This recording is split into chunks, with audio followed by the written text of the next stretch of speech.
It's a question that all med students get asked. How did you get into med, and how would you suggest my son, daughter, sibling get into med? And it's a challenging one because there's a bit of controversy around it and everyone's opinions differ. So, before I get into the meat of this video, just bear in mind that everything I say is just my perspective, and I'm sure there's someone you'll find who will say the complete opposite thing. So I hope to outline just the range of options without necessarily putting my personal opinions within this, just so all the options are laid out in front of you. So the first step to think about when you're deciding how you should get into medicine is why you actually want to do medicine. Now, for the sake of aesthetics, I put this in the year nine block, but realistically, you don't need to decide what course you want to do until year 12. And so some people will know when they're a kid, maybe their parents are doctors or they had some experience with a doctor and they decide medicine's for me. Whereas myself, I probably only realized in year 12 or the back end of year 11 that medicine was something I wanted to pursue.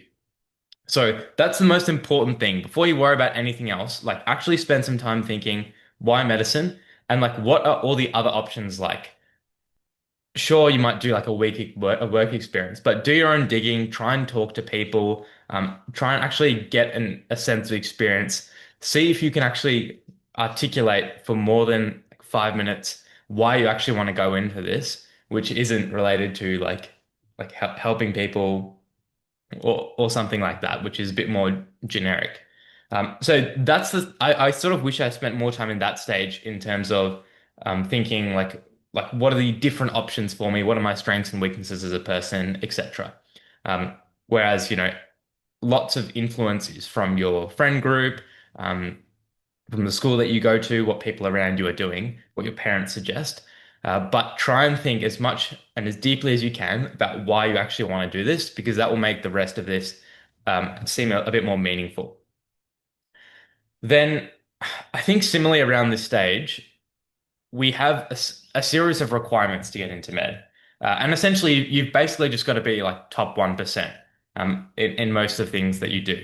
Now, there are certain different expectations as well. So if you go to school in a city, it's different to you going to school in a rural area.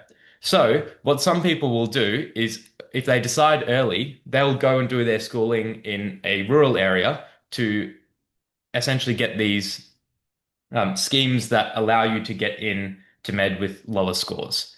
And that's an option that people should consider if you're aware early that you want to do med, yourself and your family is in a position where they're, are capable of moving. It's an option that can be considered because people do that. It's a common thing, and it does quite significantly change your chances because of the difference in standards. So, you might need a 90th percentile UCAT to get an interview if you're in the city, but at some places you might need a 50th or 60th percentile UCAT, depending on where you live.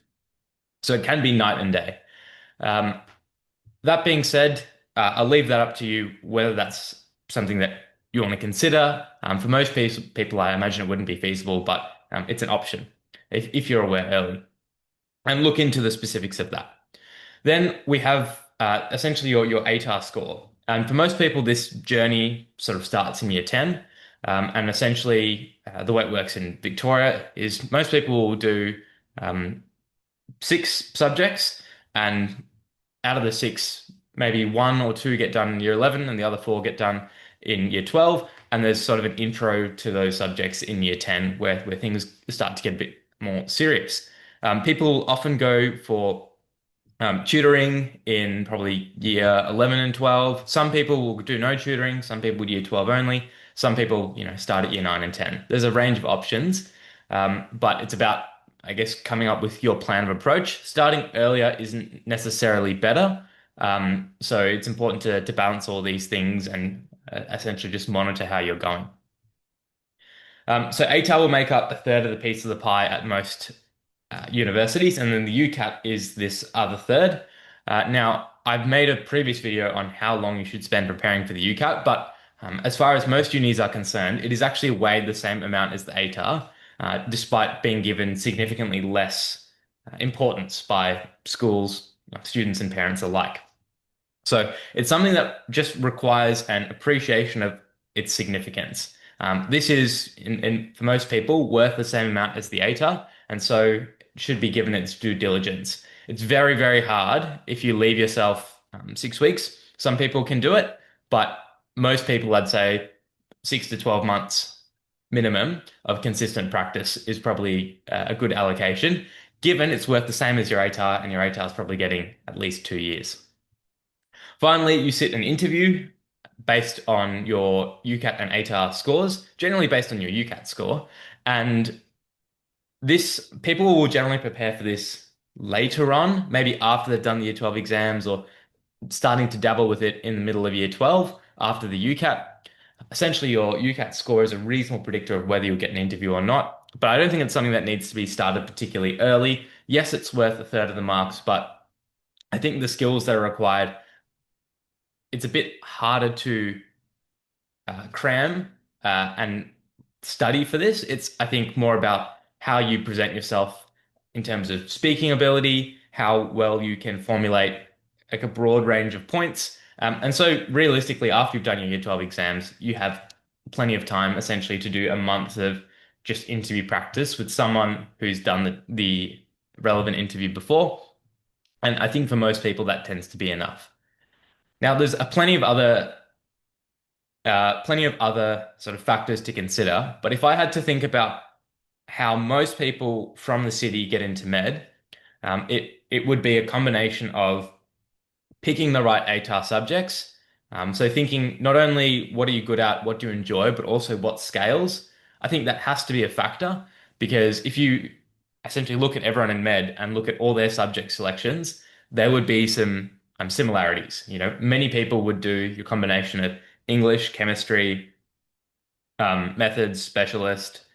I think biology is pretty common. I didn't do that, but that's a common one. And then the sixth subject tends to vary a bit. But certainly those four plus or minus biology would be the mainstay. But to be honest, if there's something that you're strong with, then like go for it. So I did a language, whatever you enjoy, are good at, and then also think about the scaling as well. Then I think most people would have got tutors for their ATAR and UCAT. Yes, there's people who didn't, certainly. But if you looked at most people who get into med, they've got tutoring for both of them, and they've got tutoring for the interview as well. So at every stage, they have some sort of accountability partner and coach along the way.